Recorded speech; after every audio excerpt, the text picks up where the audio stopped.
Iran and the United States could ultimately end up in a war.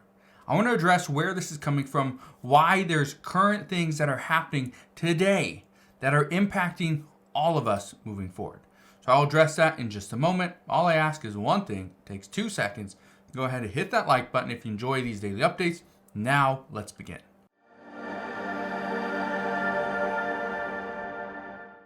So how could the United States and Iran end up in a war? Well, it has to do with Israel, and it has to do a little bit with the U.S. southern border. I will address that in just a moment. First, I want to show you this. The United States is saying that a ceasefire is on the table between Hamas and Israel. Now, what is going on here? And why does this impact the United States and Iran? Well, Iran there's an Iranian-backed group called Hezbollah and Hamas. Hamas, again, is the one that attacked Israel. So you got Hamas, you got Hezbollah, and you have the Yemen Houthis. The Yemen Houthis continue to attack ships in the Red Sea until these attacks between Israel and Hamas stop. So that's going to continue. So the fact that there's a ceasefire on the table that, according to reports, Israel has already agreed to, they're just waiting for Hamas to accept it. It's a 6-week ceasefire, which means there will be no attacks. We will continue to bring aid into Gaza, and the Palestinian people hopefully will not experience famine. Now, with all that said, the United States and Iran have been very close to a war for some time because we continue to see these Iranian-backed groups attack the United States, attack troops over in the Middle East. Well, guess what? Hezbollah, they are saying that they are going to continue these attacks. They're going to continue all this until there's a ceasefire.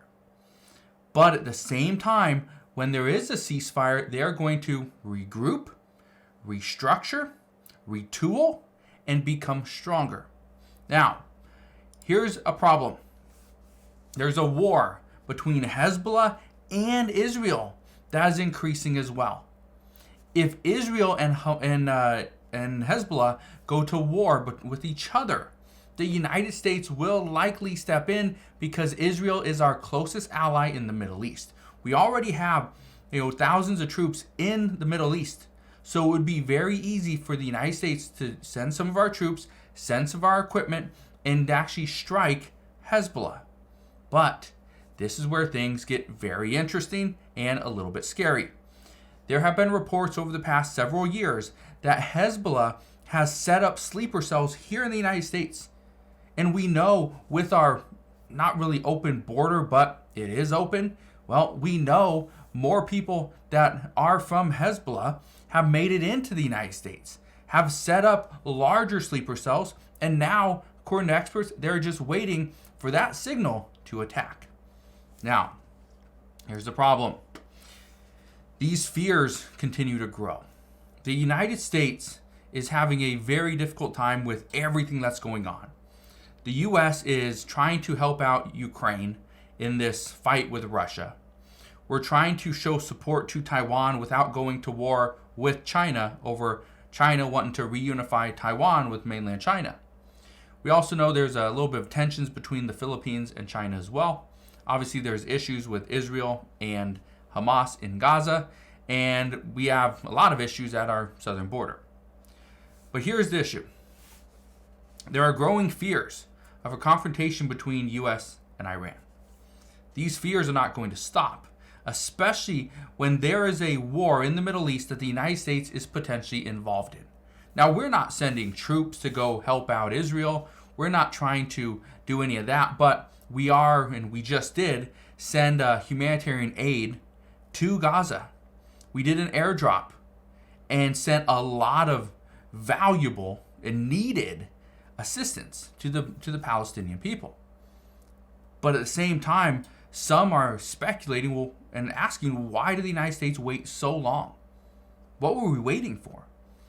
The only reason that we sent any of that stuff is because of what happened just the other day, where Israel shot it and took the life of over 100 people, civilians that were there waiting to get humanitarian assistance. And so they're asking, why did the United States wait so long? Obviously, this stuff has just been sitting there because it was airdropped within like 48 hours. So obviously it was ready to go. And that's the concern, is the United States is simply waiting and letting Israel do whatever they want. But Iran says that's enough.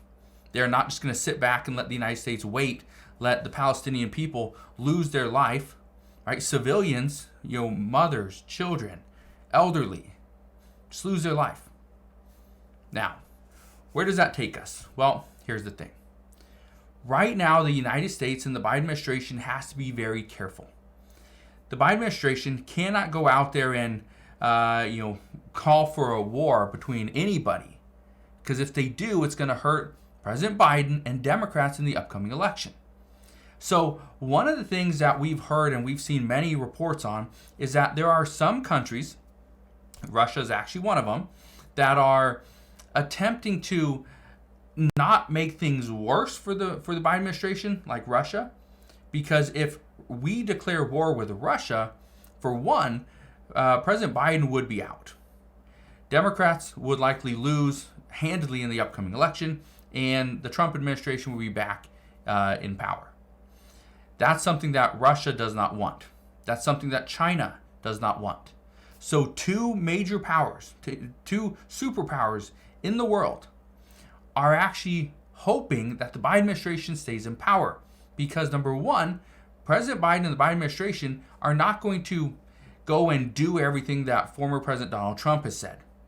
Okay? Because of that, there are now other countries that are potentially going to interfere with our election. Iran could be one of those countries. Iran and the United States, again, we're not the friendliest of countries. Not at this point. And so just keep in mind that the United States and Iran could be headed towards a war because of what Hezbollah is doing with Israel and what Israel is doing against Hamas in Gaza. But again, keep in mind, and this is something that has been talked about over the past week, is there's a good chance we see a ceasefire in Gaza, which means there'll be less tensions between Hamas and Israel, which means less tensions between Israel and Hezbollah, which means Iran is somewhat happy for the time being. But this is only a 6-week ceasefire. So keep in mind, if we do see things get a little bit better, they could quickly go the other direction once that ceasefire has ended. So, just wanted to fill you in on what's happening at this time. A lot of people are speculating that the United States is really in the thick of things. But we don't know for sure. All we know is that everything that's happening over in the Middle East is all because of what is going on between Israel and Hamas and the United States actually providing or trying to provide assistance to Israel. So, we'll see what happens moving forward. All I can tell you is I will be here every step of the way. I'll fill you in on all the latest news and updates. But that is what we know as of today. So again, thank you guys for watching. Consider subscribing, and I'll see you guys on the next one.